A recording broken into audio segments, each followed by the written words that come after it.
Assalamu alaikum. Ашық бюджет электron платформасының 2026 жыл 1 маусым жұмағы бойынша мәліметпен танысың. Хабарыңыз бар, 2026 жыл 21 март санесінде ашық бюджет электron платформасының 2026 жыл үшін 1 маусымы дауыс беру басқышы жұмақланды. Ашық бюджет электron платформасының дауыс беру басқышында Қазақстан Республикасы бойынша 2026 жыл 1 маусымында жамы 1178 жойбарлар дауыс беру басқышында қатынасты.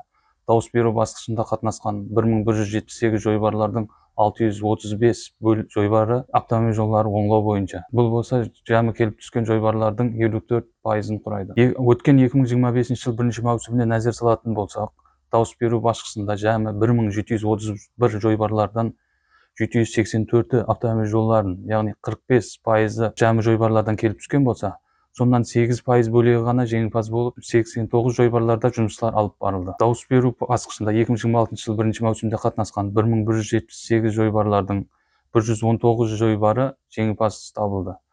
Жеңімпаз табылған 1119 жойбарлардан 81 жойбары автомобиль жолдары оңлау бойынша жеңімпаз болды. Жеңімпаз болған жойбарлар шеңберінде жамы 120 километрден астам автомобиль жолдары оңланып, осы оңлау жұмыстарына жамы 127 миллиард сом қаржылар ажыратылады. Район бойынша айтып өтетін болсақ, Амудария районында 9, Беруни районында 6, Бозатау районында 3, Кегейлі районында 2, Қараөзек районында 4, Қалынкөл районында 5, Қоңырат районында 1, Мойнақ районында 2, Нөкіс районында 2, Нөкіс қаласында 14, Тақаташ районында 2, Тақтакөпір районында 4, Төлткүл районында 8, Қожелі районында 3, Шымбай районында 4, Шоманай районында 5, Елқара районында 7 жойбарларда жұмыслар алып барылады.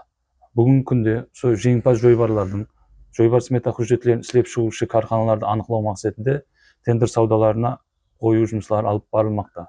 Тендер саудалары жұмақлануыменен жойбар смета құжаттары ісілеп шығылып, техник шарттар келісіп алынады, hamda tez arada құрылыс оңлау жұмыстары басланады. Жұмақ орында айтуымыз мүмкін, басламалы бюджет 2026 жыл 1 маусымында автомобиль жолдарында оңлау жұмыстары алып барылу нәтижесінде Қазақстан Республикасы қала һәм районларындағы жол инфраструктурасы жаңаланып, ол аймақта жасаушы қалаларға қолайлы һәм қауіпсіз шарайатлар жаратылады.